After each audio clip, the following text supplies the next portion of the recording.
வணக்கம். நான் உங்கள் குருநாதன். இந்த விஷ்ணுபதி புண்ணிய காலம்னா என்ன? இந்த விஷ்ணுபதி புண்ணிய காலத்தில் நம்ம எப்படி வழிபாடு செய்யணும்? விஷ்ணுபதி புண்ணிய காலத்துக்கான சிறப்புகள் என்ன? அப்படிங்கிறதெல்லாம் இந்த பதிவில் நம்ம பார்ப்போங்க. இந்த விஷ்ணுபதி புண்ணிய காலத்தில் நம்ம வழிபாடு செய்யும்போது நமக்கு மிகப்பெரிய செல்வ வளங்கள் எல்லாம் கிடைக்கும். இது மட்டும் இல்லாமல் நம்ம என்ன வேண்டுறோமோ அது நடக்கக்கூடிய ஒரு அற்புதமான ஒரு நேரங்க இது. இந்த ரகசியத்தை நம்ம எல்லாருக்கும் முதல்ல சொன்னது யார் அப்படின்னா சத்குரு வெங்கடரமண சித்தர் தான். இவருடைய ஆசிரமம் பார்த்திங்கன்னா இன்றைக்கும் திருவண்ணாமலையில் இருக்குங்க. இந்த விஷ்ணுபதி புண்ணிய காலங்கிறது மொத்தம் வருடத்தில் 4 முறை இந்த விஷ்ணுபதி புண்ணிய காலம் வரும்.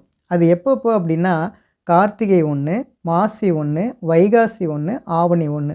அப்போது இந்த நாட்களில் பார்த்திங்கன்னா அதிகாலை 1 மணி 30 நிமிடத்துலேருந்து காலை 10 மணி 30 நிமிடம் வரைக்கும் இந்த விஷ்ணுபதி புண்ணிய காலத்துக்கான நேரம் இருக்குங்க.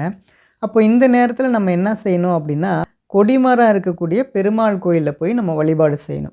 பொதுவாக பார்த்திங்கன்னா நம்மளுடைய ஆலயங்கள் எல்லாமே அதிகாலை 6 மணிக்கு தான் திறக்கும். அதனால் பார்த்திங்கன்னா நீங்கள் காலையில் 6 மணிலேருந்து 10:30 மணிக்குள்ளார இந்த வழிபாடை நீங்கள் முடிச்சிடணும். நீங்கள் எப்படி வழிபாடு செய்யணும் அப்படின்னா முதல்ல நீங்கள் பெருமாளை நீங்கள் வழிபாடு செஞ்சுட்டு அதுக்கப்புறம் நீங்கள் தாயாரை வழிபாடு செய்யணும். உங்களுடைய கோரிக்கைகள் என்ன அப்படிங்கிறத இறைவன்கிட்ட நீங்கள் வேண்டிட்டு அதுக்கப்புறம் இந்த கொடிமரத்தோடு சேர்த்து இந்த கருவறையோடு இருக்கக்கூடிய சுற்றுப்பரகாத்தை நீங்கள் 27 முறை நீங்கள் சுற்றி வரணும். நீங்கள் சுற்றி வரும்போது நீங்கள் விஷ்ணு சகஸ்ரநாமம் சொல்லி நீங்கள் சுற்றி வரலாம். அப்படி இல்லை அப்படின்னா ஓம் நமோ நாராயணாய நமக அப்படின்னு சொல்லிவிட்டு நீங்கள் சுற்றி வரலாம். நீங்கள் சுற்றி வரும்போது உங்களுடைய எண்ணிக்கை மிஸ் ஆகாமல் இருக்கிறதுக்கு நீங்கள் என்ன செய்யலாம் அப்படின்னா நீங்கள் உதிரி பூக்கள் அதாவது ஜெவந்தியோ இல்லைன்னா ரோஜா மலரோ நீங்கள் வாங்கி வச்சுக்கிட்டு 27 பூக்கள் நீங்கள் வாங்கி வச்சுக்கிட்டு நீங்கள் ஒவ்வொரு தடவை நீங்கள் சுற்றி வரும்போதும் அந்த பூவை நீங்கள் கொடிமரத்தில் நீங்கள் வச்சுட்டு நீங்கள் சுற்றி வந்தீங்க அப்படின்னா உங்களுடைய கணக்கு மிஸ் ஆகாதுங்க. பொதுவாக உங்களுக்கு இப்போ அவயோக திசைகள் நடக்குது அப்படின்னா நீங்கள் என்ன முயற்சி எடுக்கிறீங்களோ அது நடக்காது. அதனால் நீங்கள் இந்த விஷ்ணுபதி புண்ணிய காலத்தில் நீங்கள் வழிபாடு செய்யும்போது உங்களுடைய கோரிக்கையெல்லாம் அப்படியே நிறைவேறுங்க. பொதுவாக பார்த்திங்கன்னா இறைவனுக்கு நம்மளுடைய தலையெழுத்தை மாற்றக்கூடிய சக்தி இருக்குது. அதனால் உங்களுடைய ஜாதகத்தில் இப்போ அவயோக திசைகள் நடந்து உங்களுக்கு நடக்க முடியாத விஷயங்கள் கூட கடவுள் கண்டிப்பாக மாற்றி கொடுப்பாருங்க. அதாவது மார்க்கண்டேயனுக்கு பார்த்திங்கன்னா 16 வயசில் மரணிக்கணும் அப்படிங்கிறது அவரோட விதி.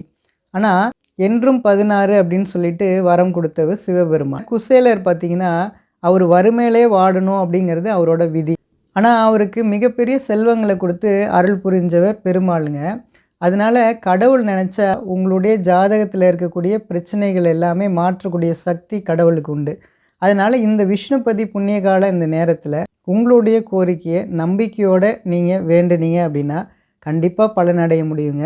இந்த விஷ்ணுபதி புண்ணிய கால நேரத்தில் நிறைய பேர் வழிபாடு செஞ்சு அவங்க பலன் அடைஞ்சிருக்காங்க. அதனால் நீங்களும் கண்டிப்பாக வழிபாடு செய்யுங்க.